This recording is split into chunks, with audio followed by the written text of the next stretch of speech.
Hey, welcome to PJ and the Beard. This is our 19 conversation series. This is number 29. And the guest today, nobody. It's PJ's baby blanket. Yeah, exactly. That's the dirty little underbelly, isn't it? Right? That's actually a baby blanket. Yeah. So Brian's in the chat. He was asking him whether we got to 1,000, and I know the last time I checked it was 1,001. And he's We're overachievers. yeah, saying good job. Yeah. So this is our retirement show. Now that we've hit 1,000, Very much. that was always been the first goal is 1,000. The second goal is 10, and I just don't know that we can handle that pressure, right? Right. Yeah. I mean, that's best we can tell. It's my limited research. That's like the next milestone in YouTube. It goes from 1,000 to 10,000. I'm like, all right, well, hopefully they change the algorithm significantly so that journey is not, 10 times as long as the 1,000 journey. Oh my gosh, I don't think, but it's never really been the goal anyway. Right. True story. So Paul was first in here, getting his front row seat. Right. So welcome, Paul. And then Terry Himes is in the house. Hey, Terry. And Za from our friend from Brazil. What's up? Yeah, what's up? What's up? That's right. You can add a couple more screens and we could just reenact that. What was it, a Budweiser commercial or something back in the day? Yeah. So been an interesting week with the guests that we had so far. We'll recap that probably later in the week or whatever on the weekend, but that was cool. Cool guests so far. Yeah. Pedal of the day or clip of the day? We want to start with. We'll go clip first, right? Because I think, yeah, we'll go clip first. So, this is all you. It is me, and I just think I'm taking some liberties today because it's our show. Like yesterday, we took a liberty, right? Instead of pedal of the day, it was Shane's book about cigar box guitars and other inexpensive instruments.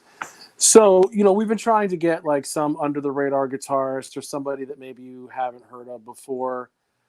Oh, you would have heard of this guy before in the guitar world, but he's doing something different in this video. And so I'll just let the Beard play it, and I think you'll figure it out pretty quickly.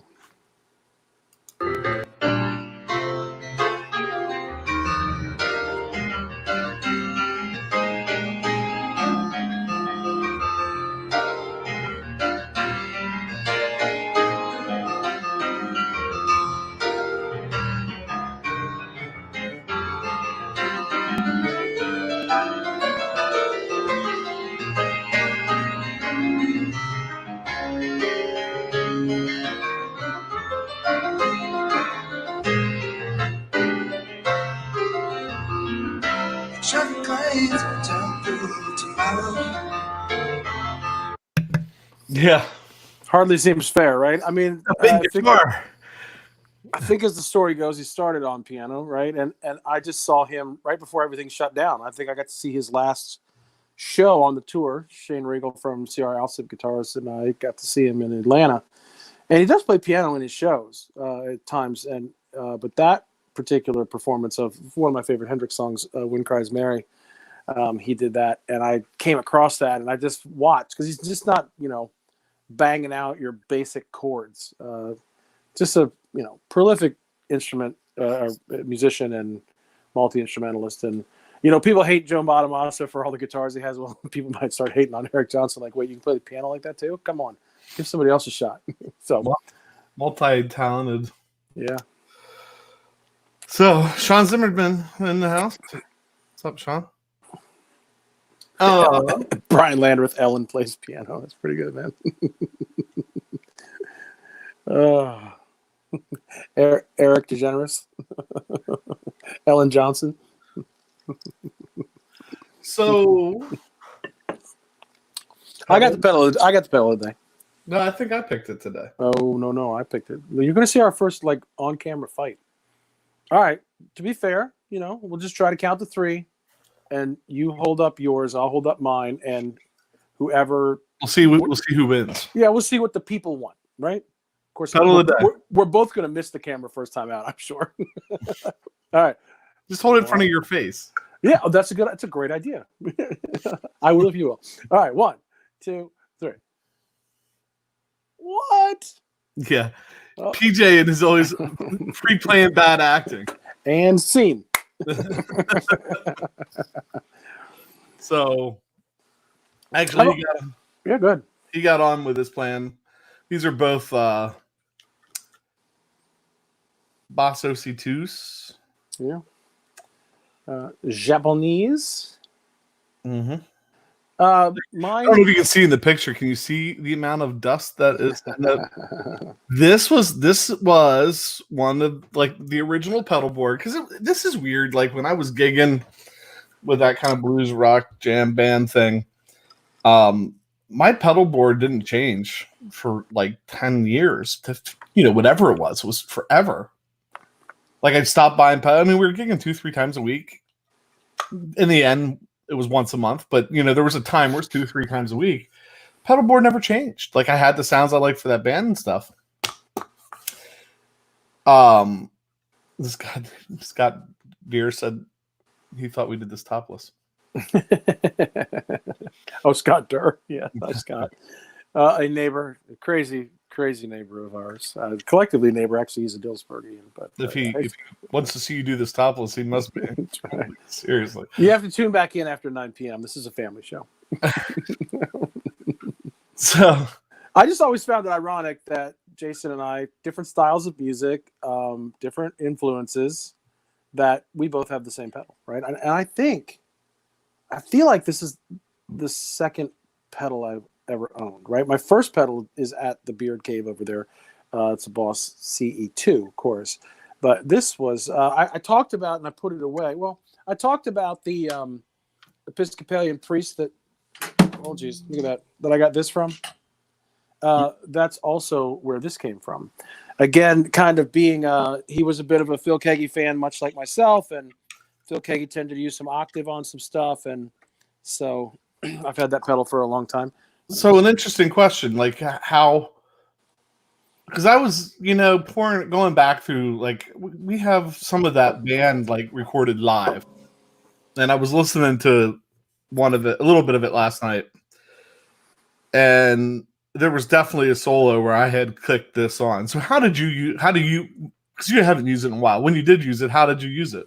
It was mostly like solo stuff, and basically, they only track so well, right? So you really, at least I didn't ever find you could really bend or play chords. So a lot of single note stuff, or maybe to fatten up a hook, maybe with some overdrive. But yeah, mostly like single note lead lines without bending.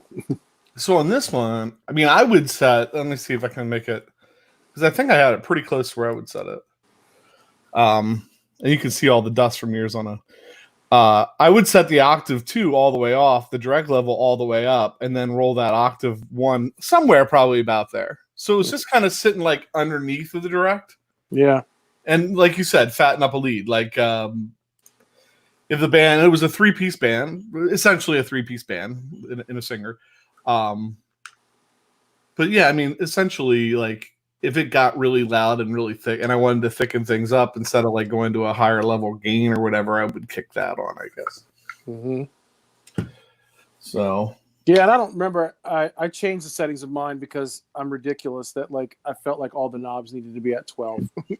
Like whenever we're like finishing a pedal demo or something, and we're doing like the pictures to throw on Instagram, I always throw the pedals to 12.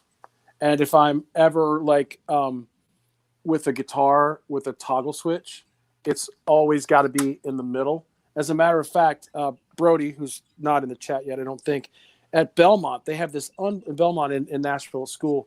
They have this unbelievable museum from this collection, and it was just us and me, Brody, and another friend Larry, and just the curator.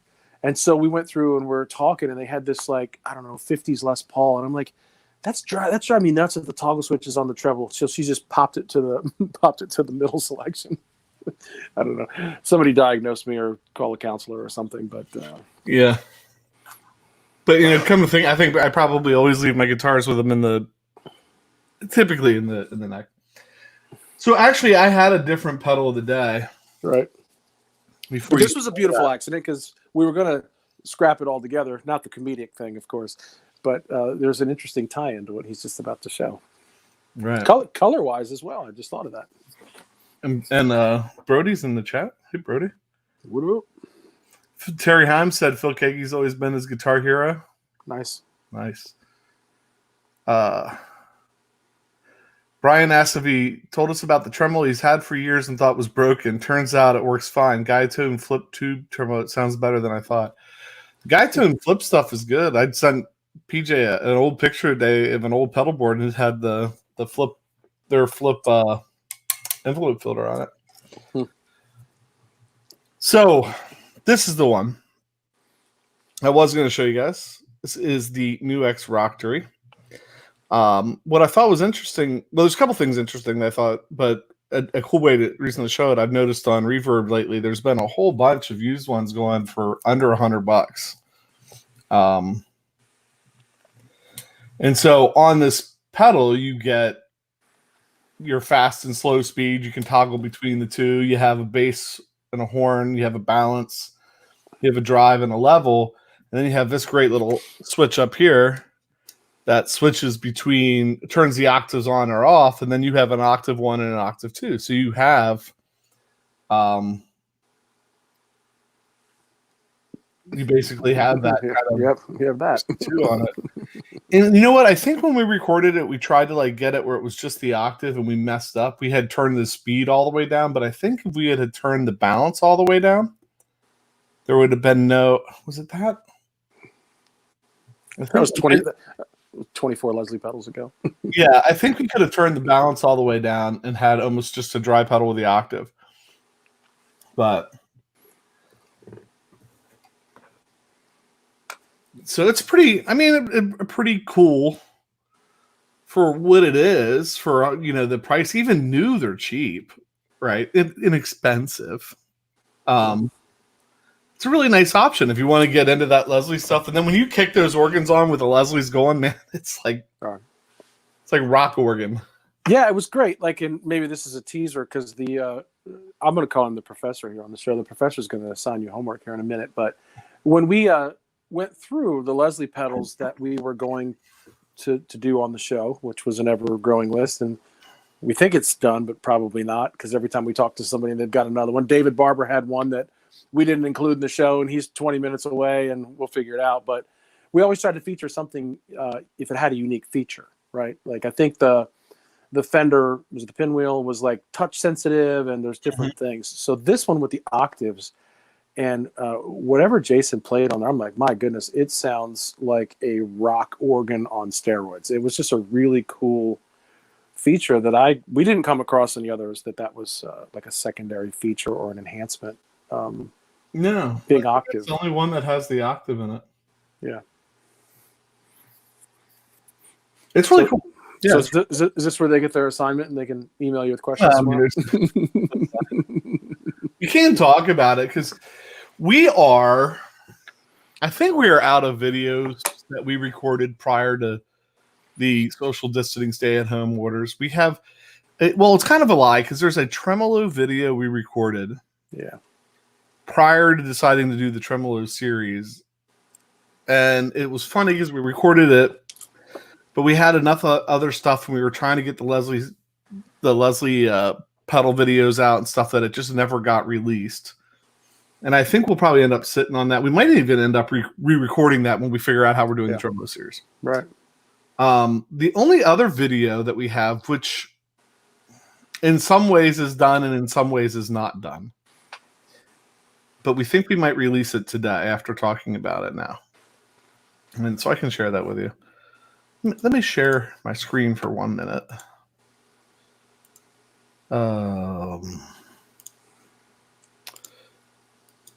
So that looks like this. And there's maybe one person in here that's seen this. Shared it out early with. But this is the Leslie sound comparison guide. And yeah, it's a 40-minute video. Did I do something to anger you to make the screen freeze right there? This is where him being the editor and being in control, I got to be nice to him. It's great though, because I look like I'm kind of mad and you look like you're surprised. But anyway, we'll cut your head off. Yeah, nice. Thank you. It's a 40-minute video, but it's not a vid. So this is different. We haven't ever done anything like this on YouTube. So you guys that are in here, tell us what you think of this idea.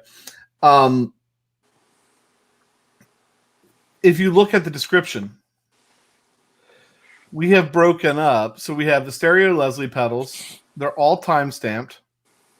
They all have a link out to, which I wonder why some of them aren't highlighted.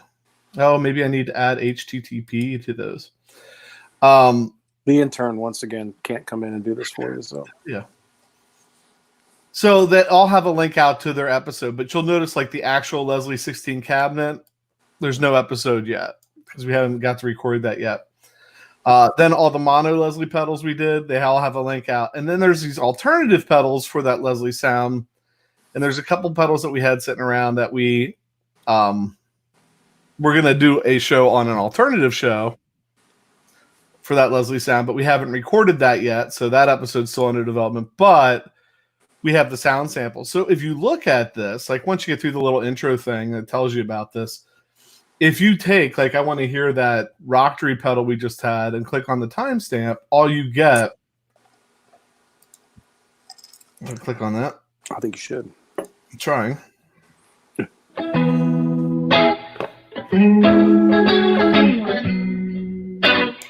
It just takes you right out to the Rockery. And if you want to compare that then with, like, you're thinking, I don't know, the Pigtronics, which I know will sound a little different.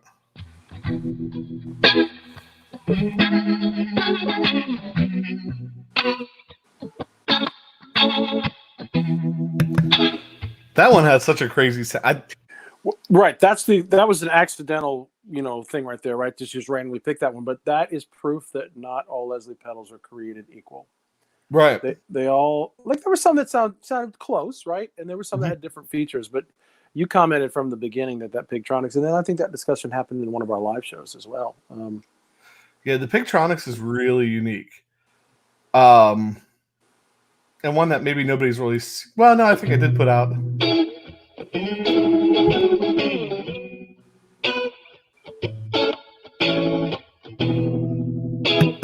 And so that's the Leslie 16 with 2 mics on it.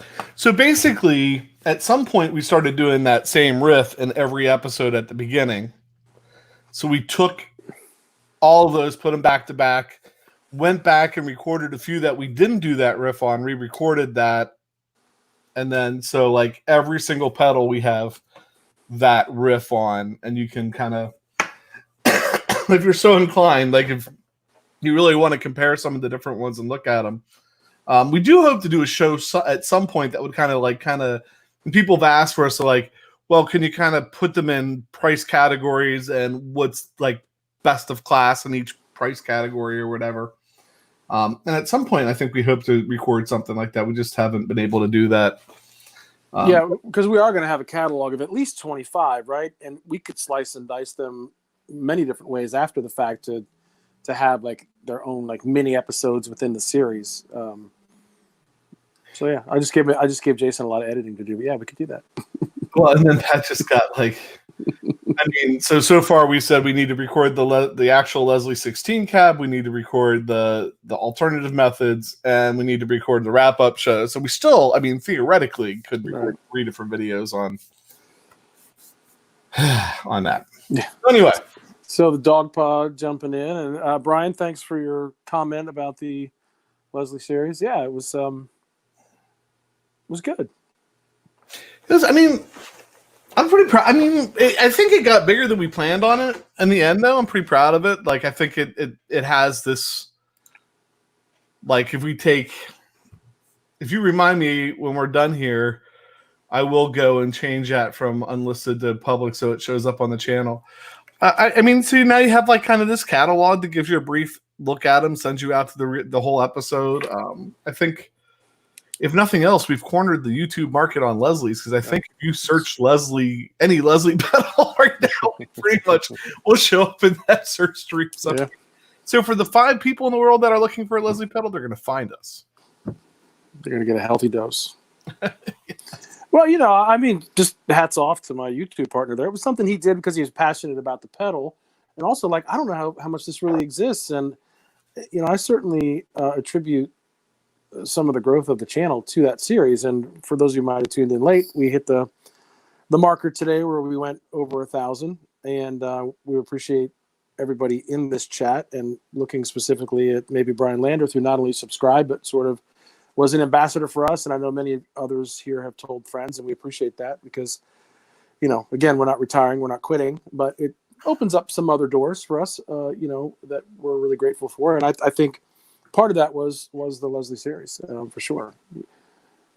Yeah. Not to include that it was, you know, 6 months worth of videos, but half of our existence. But yeah, I mean, if you think about it, I think it was October that we started. My gosh, it might have even been before October that we started getting the pedals, and then October were maybe. It's a good question. What was the first Leslie pedal? We put out the Neo Instrument 122. That was the first one we ever put out. It was before the preview, even, I think. Yeah, and you know, well, that was November 25th. That one. And it wasn't the first one we got. It was the first people we reached out to. We've told that story probably ad nauseum, but part of the reason there was a little bit of a delay in the series, and it was well worth it, was that Neo offered us the 2 micros that weren't even out yet. So we were more than happy to wait to really get everything rolling until we got those. And was it Fender that actually delivered first, or was it Dave Sestito? I don't remember which one actually came first. Other than the Lex that you already had, and the Hughes and Kettner, but might have been. I kind of feel I'd have to go back and look. I kind of feel like Dave's might have got here before Fender. They would have been really close, right? Dave and Fender's pedals got here before Neo's got here, but right. Dave is such a great guy. Like, I can't. If you haven't seen any interviews or looked at what's going on with DLS pedals, you really should. I mean, there's other pedals other than Leslie over there, and the tremolo that we have to do with his is fantastic. It is, and he has been really great to the show. And he did the interview series, and he also came on and did a live stream with us. And yeah, really great guy. Yeah, that's what we're hoping, Brian. Thanks. What up, Stu Rat? 22 minutes late. See, here's the difference, right? Like, who was first in? Was it Pete? So Pete can just walk into the theater while the house lights are up. Every time Stu Rat gets here, he has to get the usher with the flashlight to bring him down to his seat. You know, it makes everybody stand up, and then he gets to watch the show. So he's that guy. Yeah, that's right. All right. So, I mean, we don't want to talk too much more about the Leslie pedals, but I thought that's cool. At the end of the show, I'll put that comparison on. It's kind of neat to like flip and just catch like the first 10 seconds of each one, you know, and flip back and forth. And I mean, they're all same guitar, same riff, same amp. Right. Should be all set pretty close, because I would say most of them were done over the course. There was a day that we sat down and did like the majority of them that we hadn't done yet. And then the next day I was like, we should have that for all of them. And I think the next day I sat down and did them. The majority of, I mean, you can tell when clothes change that they weren't done on the same day, but you were wearing a different unbranded black t-shirt. You were wearing your Air Pedal t-shirt. Except for that Leslie 16. That's totally different, because that thing, the way that gets hooked up, is really bizarre. Like it, you know, it has like this kind of, it's actually the Leslie 16 and that PV 112 with the PV head on it are both being played, and there's 3 mics going. There's 2 mics on either side of the Leslie and 1 on the PV, and it's pretty cool. But all right, so guitar? Yeah. Because I want some advice here. I want these people in the chat hopefully will offer some advice, maybe. We Dave Barber was in the other day, and he said, "People do this to me. They say something, and all of a sudden, this whole rabbit hole opens up." It said that he always changes the bridges on his Telecasters, and then we were talking about changing Telecaster pickups. So now I have this idea, like maybe this series, this Telecaster, it's just made in Mexico. Black Telecaster, first electric guitar I ever had. Traded Eric Gershenauer for it. Eric was on the show a couple weeks ago. Remember Eric?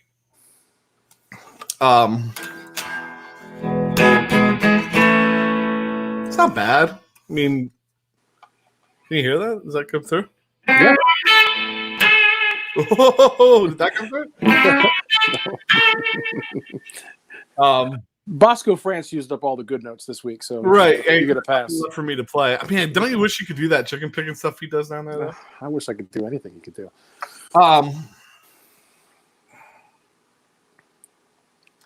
Do not do something cool that I just traded my Mexican telly.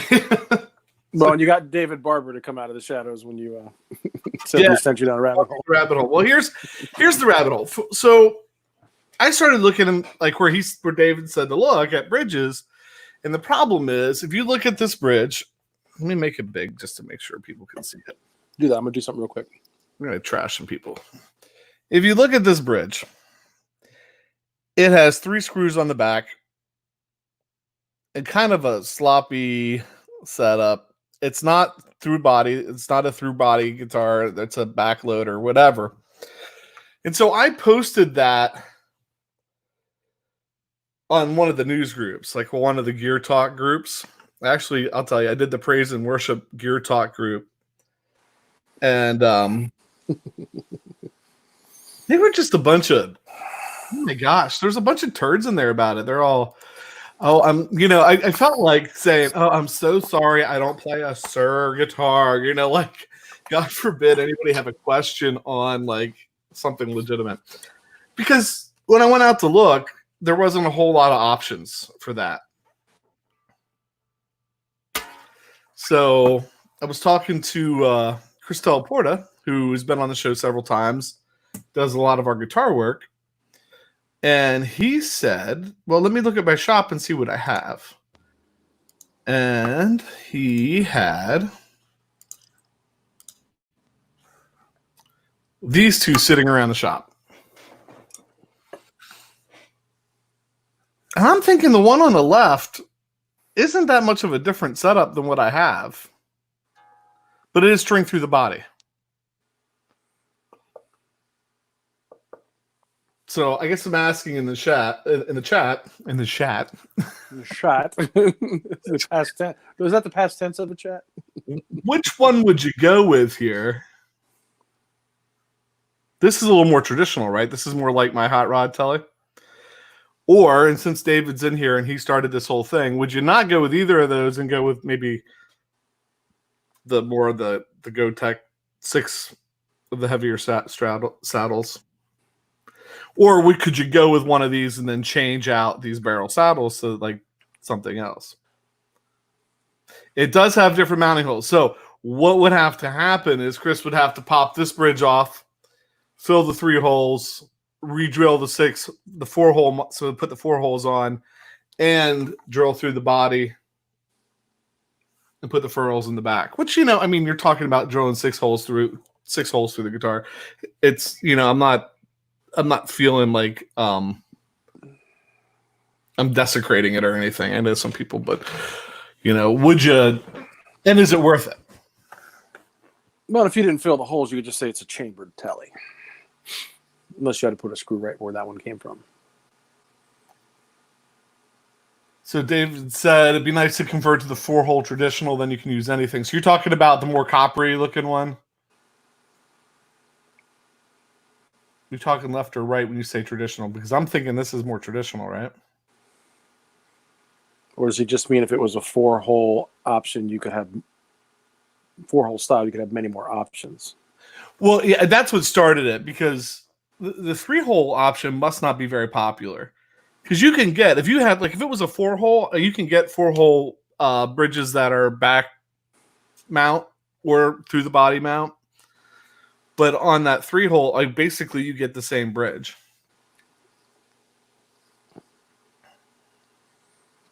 Well, I could muddy the waters unsolicited here because I have a 2007 Mexican telly. Let me make that big. I have a 2007 Mexican telly with so that bridge is a little string through. That bridge is a little more substantial, I think, don't you? I would say, yeah. I mean, it's a nice bridge.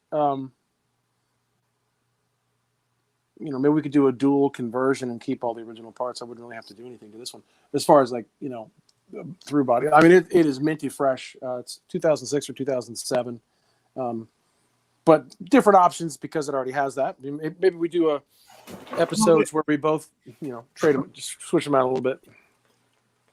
So maybe I'm looking at things wrong. David said that the yeah.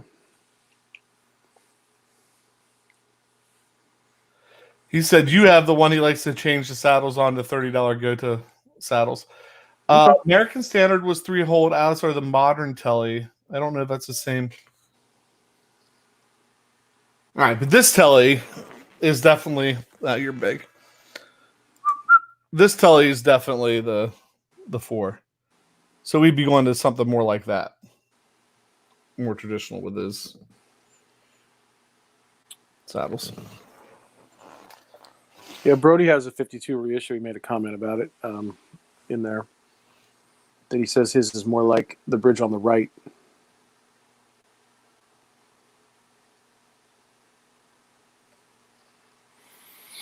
Yeah, I don't disagree with you, Brody. I mean, for us, we're not real big mod guys, but these are, relatively inexpensive, and depending on what you do, it can be undone. Maybe more so with mine than what Jason's talking about, but Yeah, same bridge on your hot rod. We're bored.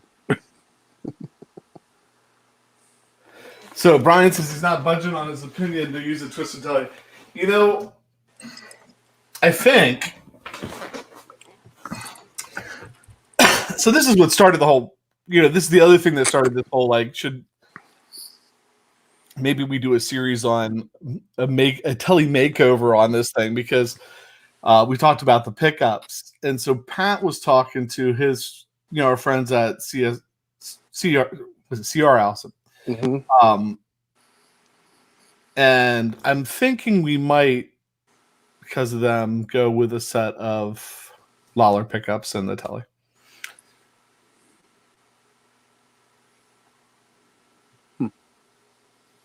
Yeah, that's what I was thinking too. I mean, David said that he thinks having the 4-hole mount and string through gives you more options. And the bridges really change the sound of tellies as much as the pickups. Yeah, I'm struggling with how much money do I want to dump into it because I'd like to. Because the other thing too is if you put Lawler pickups in it, then you can't just put those pickups in and then not change the wiring in it. I don't think, right? I know you can't. Right. And then the pots, and then right. Then you gotta get them changed, which it's a telly, so you're one volume, one tone pot, and some kind of cap in there or whatever. Seymour Duncan hot telly set, in my opinion. Does anybody use the Lawler pickups? And here's the thing: I feel like if I have a line on Lawler pickups to put in it, that I couldn't go wrong with that. Right.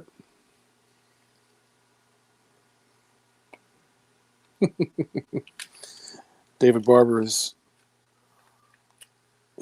goading you into showing your handiwork on film. It's just 2 screws, do it live. What's just 2 screws? Changing the pickups?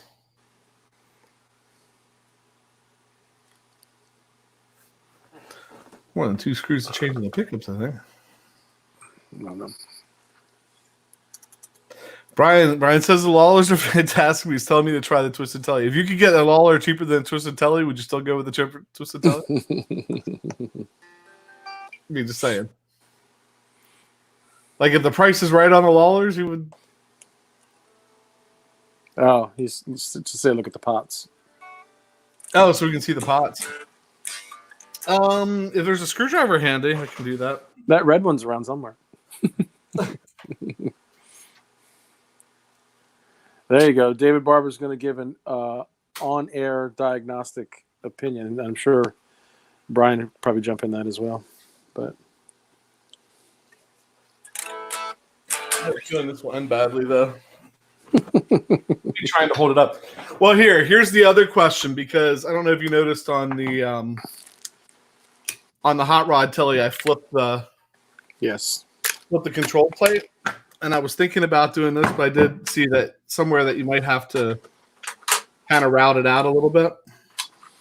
I played Jason's telly 3 or 4 times at least, and never even realized that he flipped the selector switch in the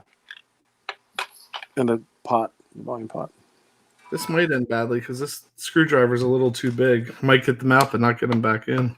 They don't care. They don't care. They just want to see what's inside. That's your problem after the camera stops.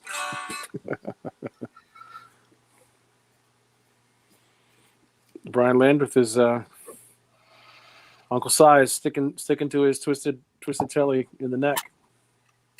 I know. Well, the way that route looks,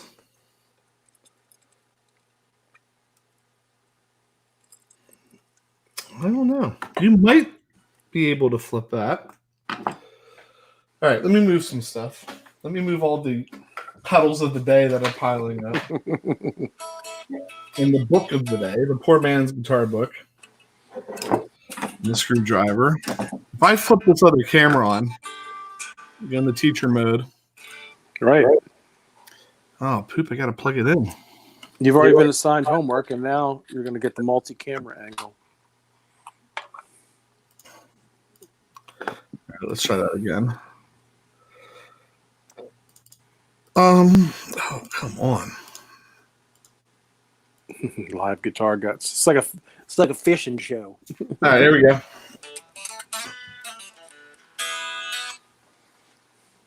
I need to go grab a light.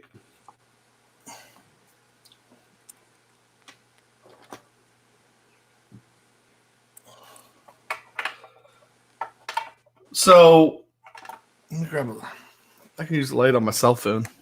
You can. I can't because I'm using mine to broadcast. One thing I noticed, see how they cut that route? Like, well, I wonder why they didn't go the whole way through on that. But it almost looks like there'd be enough room to flip it around. Although it might get, I don't know. All right, pots.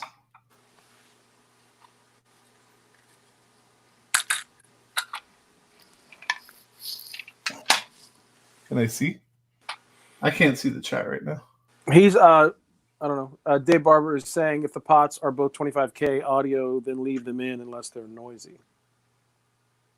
I don't know if I can't. What about without the light? Does that make it better or worse? I feel like it's just reflecting really strongly on that. Or go full screen for one. Sorry. I mean, they're 250K. I know you're not an octopus, but like hit yourself like full screen. They don't need to see me going, what is layup? There you go. They're 250K.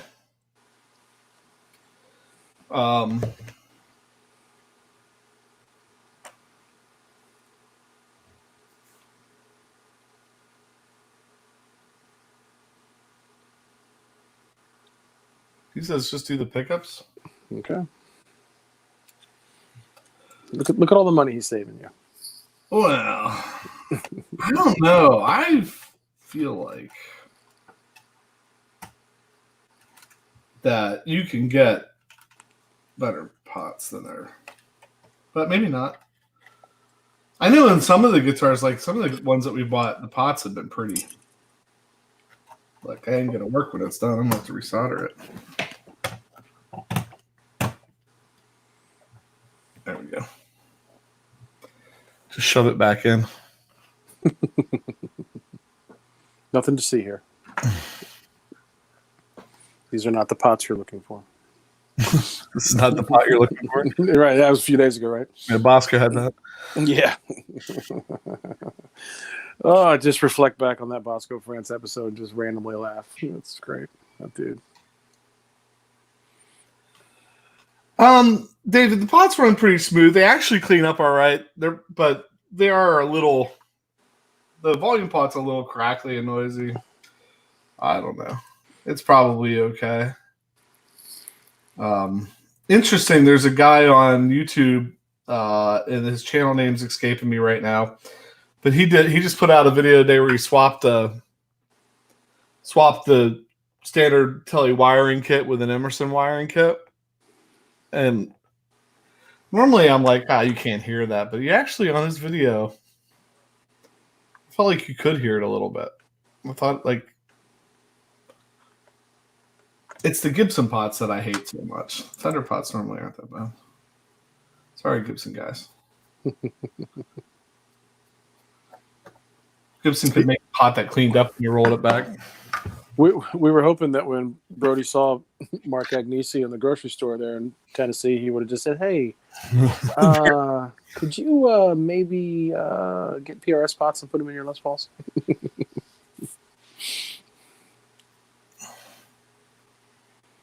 King of the Shrednecks. That's a good one. Bosco. Brian said he was calling Bosco King of the Shrednecks. There you go. Treble bleed would make more of a difference than changing the pots. So the treble bleed thing's interesting because I think if you buy like a PRS volume pot, they come with the treble bleed already installed now. Like if you just buy like a single volume pot to replace, it comes with the treble bleed in. So I know most of my PRS have those in. But Dave was talking when he was on the show about how some of those treble bleeds, if you're using fuzz pedals and stuff, will mess with those a little bit.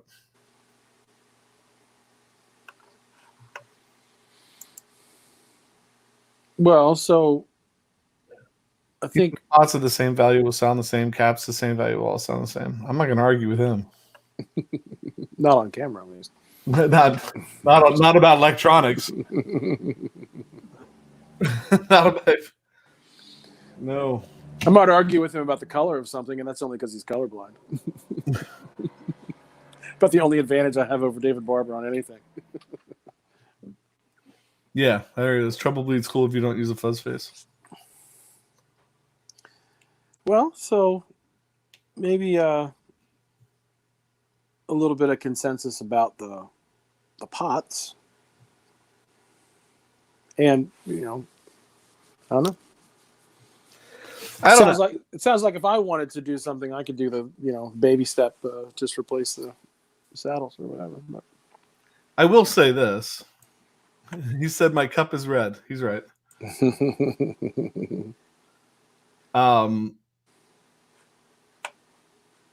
That 339, that Epiphone 339 came with, Epiphone pots. And I changed the pots on that. And I changed all the wiring on that. I got a wiring harness. One of the worst jobs in the world, and changed all the wiring inside the Epiphone. Left the pickups in that were in it when it came, but changed all the wiring. It sounds better.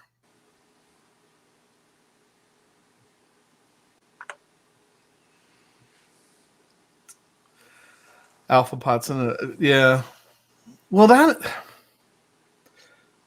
I hate the pot. I hate the pot. This rabbit hole because everybody, they just didn't clean up. Like when you rolled them back, they just didn't clean up and they died out too quick and everything. And I don't know. The pots I put really nice pots, CTS pots on them. It sounds better, and you can work the volume pot better with cleaning up your pedals and stuff like that. So, all right, that's a rabbit hole. Yeah, it is. So our consensus is probably don't need to change pots and wiring. I'm being talked out of putting Lawler pickups in. Only in one of the positions, though. He was pretty adamant about the neck. Oh.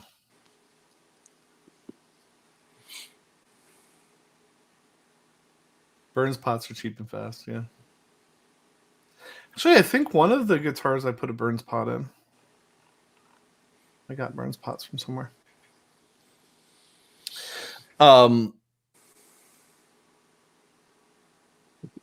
Thinking of the same thing with the Harley Benton, though. Right. Twisted Telly Bridges Killer. So, I mean, come on now. I was like, I'll say I'm going to put Lawler pickups in. Everybody will be like, oh, Lawler pickups? Cool, done. Someone have a contact for the Twisted Telly brand pickups? Yes. They're endorsed. And then the Harley Benton we got has a single P90. It's like a double cut junior. Single P90 in the back. And I was thinking, let's pull that P90 out and change that. And maybe change the wiring. I was thinking maybe change the wiring. And I mean, what is it? It's a volume pot and a tone pot and one pickup. You know, redo the wiring in that too. I don't know. What is the only time he would use Lawlers? Oh, that's the only time he wouldn't use Lawlers. For the one thing that you wanted to talk about. for the telly.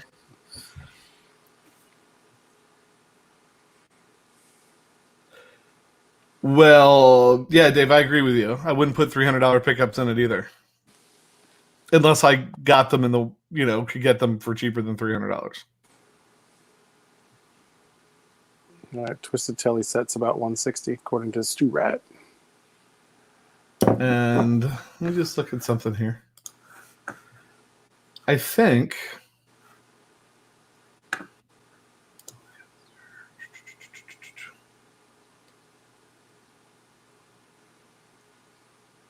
so.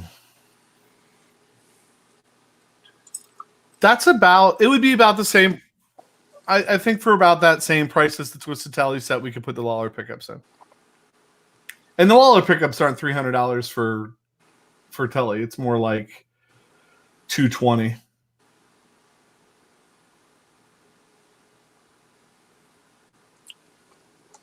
David Barb wanted to know the tonal characteristics of it unplugged. What does it sound like just acoustically?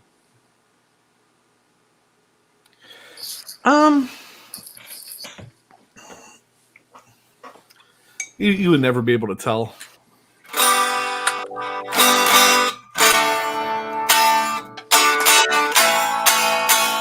I wouldn't say it's a dark one. And it does have that, like, where you can feel the resonance through it. Like, there's certain guitars, like, if I'm playing in this chair that I'm sitting in, if I'm playing it and the back of it's touching the chair, I can feel it vibrate down through the chair. This is one of those guitars that will do that.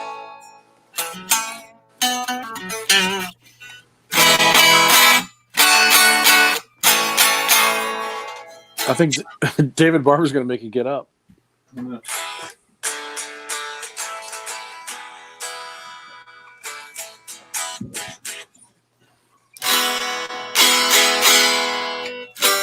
This one's louder.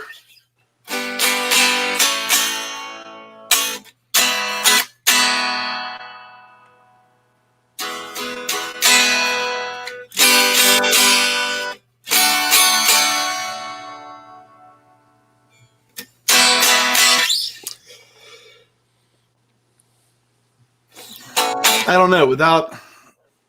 I've never thought about this dark, bright telly thing, so I'd almost have to hear. I'd almost have to hear a dark and a bright telly to compare them to. Yeah, that's what I was thinking. Maybe a little brighter, but it's not much.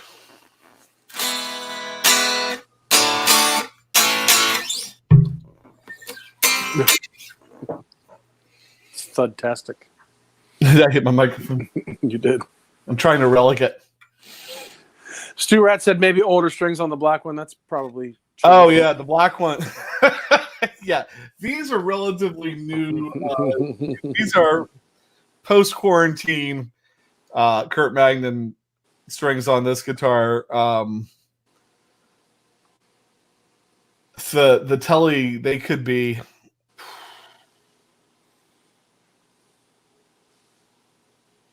That was a really good point, Stu Rat. They could be really old. I mean, like, they could be really old, like years old.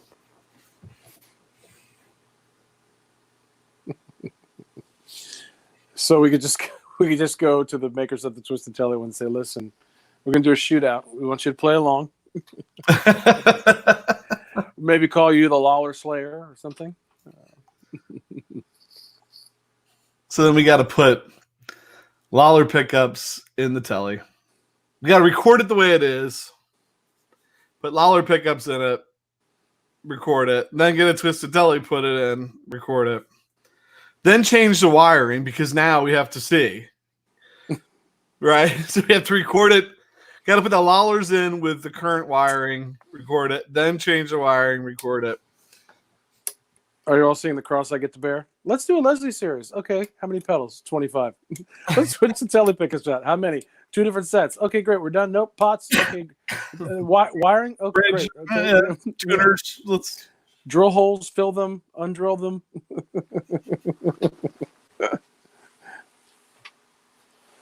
There we go. David Barber would be our tech. Be the greatest guitar tech ever.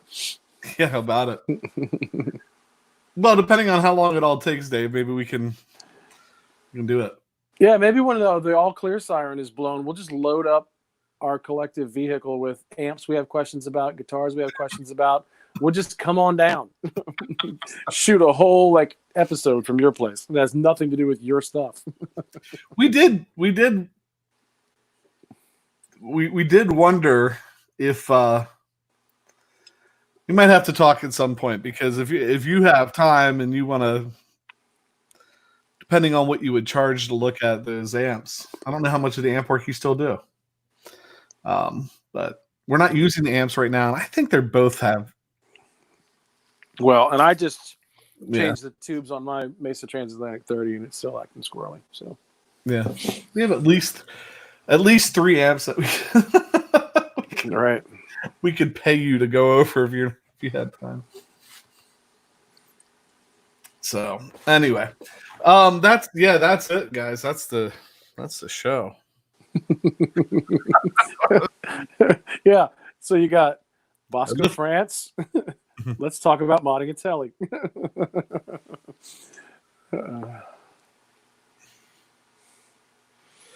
It's funny because I had a Marshall Origin 50.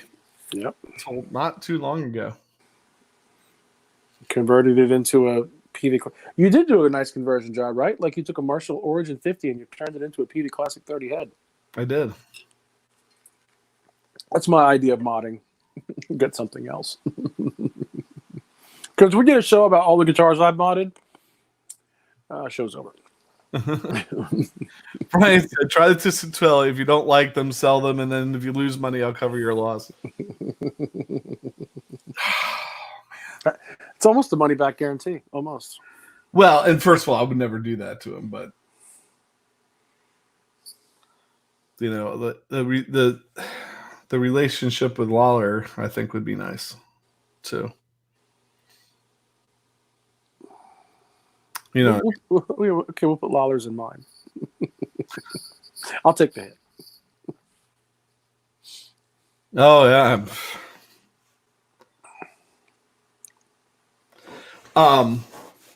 But overall, much more helpful advice than you got in the other forum that you posted. So, not that there weren't some real answers, but people just there wasn't really real answers. Like, even the real answers weren't really real because people didn't. They were like, here's a bridge on a 1992 made in Mexico telly with 3 holes in it. What could I upgrade that to? And their answers were, I love my Mastery bridge. If you look up a Mastery bridge, it's like $350. Right. So the advice was, take your 92 Mexican telly, change it to a 4-hole bridge, and then buy the most expensive bridge on the market. or that, or put a Bigsby on it. Yeah. Well, if you're out, just put a Bigsby on. I like that idea. Wow. Barbara's asking if we're going to get Jason Lawler on the show. Well, that'd be cool. Maybe we should have this whole conversation again. Maybe we should ask him. You know what's really funny about that comment that David just made? One of the things I didn't say to Jason that I was going to do today is be like, who would you like to see on the show? Doesn't mean we can get them. We've made a couple of really bold asks during this time that haven't been a no. They've just gone unanswered at this point. So who would you like to see on the show? We'll see if we can pull a rabbit out of the hat. Something somewhat reasonable. These guys put mastery bridges on Squire Jazz Masters. Right. Like, I just don't understand why, like, a $350 bridge, why you would recommend a $350 bridge on I will say this, and I feel like in some ways I'm bashing some of my own people. You're talking about people who have $4,000 pedal boards and $200 amps as well. So no, it's worse than that. 6,000?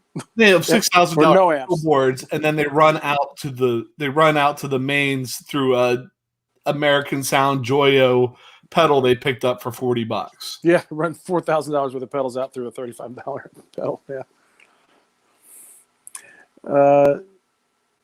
Yes. What am I allowed to say? David, thank you. We were joking that you were our booking agent offline.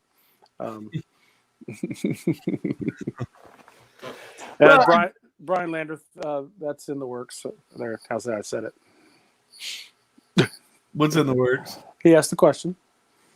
He said, or he made a suggestion about Robert Keeley. Yeah, I mean, we asked him. Yeah, and it wasn't a no. Well, it was a yes. That would be cool. Like, it was a yes. Right. So we did what he asked us to do and just haven't heard back anything, which, those guys, I get it. Some of them are really busy right now. So, Brody, guys put 454 engines in Vegas. Don't try to make any sense out of it. That's true. And then, like, Pete Dixon's like, kids put $2,000 stereo in a $300 car. Yeah. That actually makes sense. I can get down with that if that's what you have. Yeah, that's cool. I get that one. Which is, yeah. I mean, I don't think we have anybody else scheduled right now. Mm-mm. So, I mean, probably next week we would be looking at scheduling people, but yeah. I mean, if somebody was like, they want, I don't know. Yeah, I don't think we have anybody else scheduled. We have again a not no from Keeley, and another pedal builder is in the middle of a little bit of a crunch, and has said that when he's done with that in the next week or so, he would come on the show as well. So a couple, and we've asked a couple other players, because we were kind of doing a blend of like pedal manufacturers, players, friends. Maybe even if there's another YouTuber within reason that you guys would be interested in seeing. We had BB Made on, right? So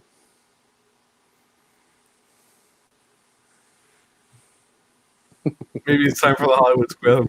I know, like, let's do it. Maybe we go back to Keeley and tell him he can be center square.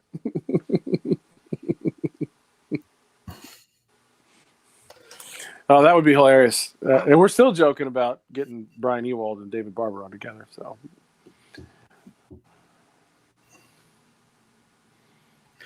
George who's he? Metropolis. I don't know if we can have him. I probably can't say his last name. Introduce him. I'll definitely screw that one up. George Metro. Charlotte Gold.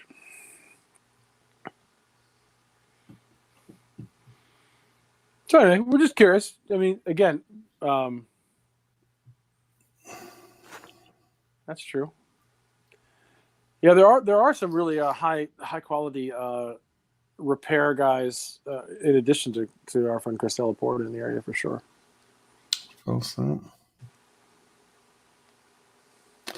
Yeah, guitar builders we thought about too. We thought about asking the acoustic guitar that you and I played, that Oh yeah, Skytop. Skytop, that we both have, like, it's 2 years later and still, like, that acoustic guitar was, Oh, it was magic. yeah. He's in New York, I think. I think he was in New York. Yeah, so the Artisan Guitar Show happens here in Harrisburg, and it happened about a year ago. And of course, it's not happening this year.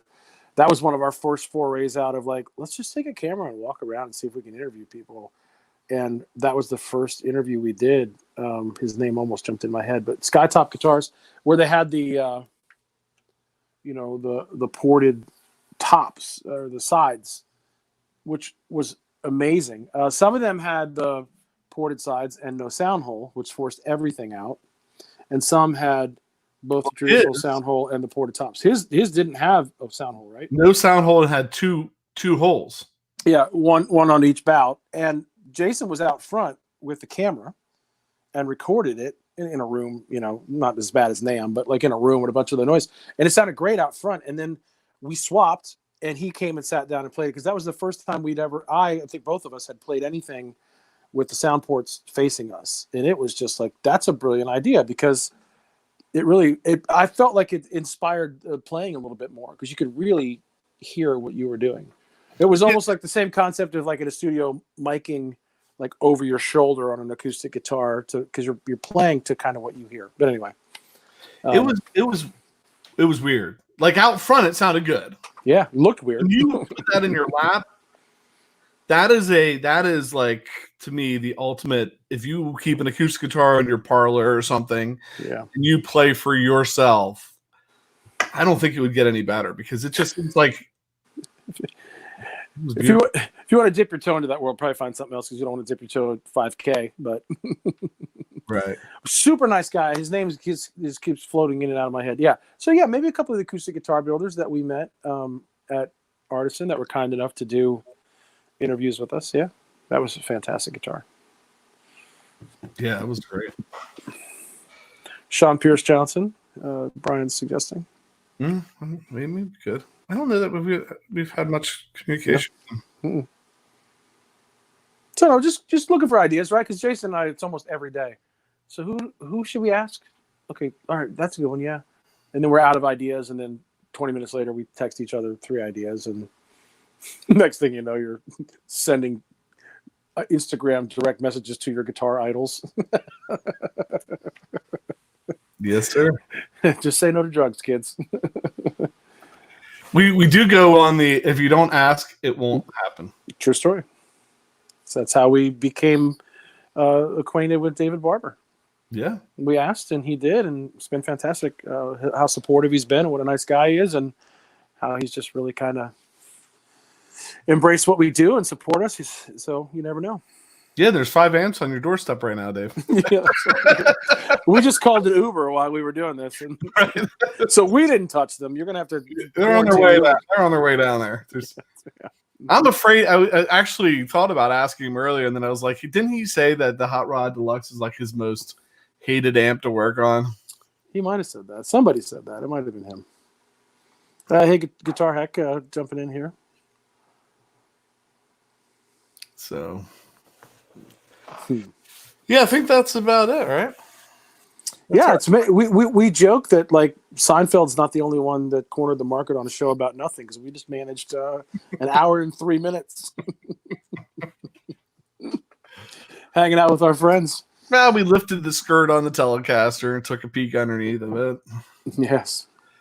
So there's your good time for the day. I think it must have been David that said that, because he's like, the Hot Rod Deluxe, no fun. Terry said, there you go, get Hack as a guest. We had Hack as a guest, Terry. We did. Yeah, he was on, was it 2 weeks, 3 weeks? It's all coming to be a blur. Yeah, he might have been on like the second week of this whole 19 conversations. What was today? 20, what? What was today? 20. Today's 29. Yeah, because we're really good at math. So yeah, Terry, he was on a while ago. We had Brody on. We had Uncle Bry on. Chris Delaporta was on. Yeah.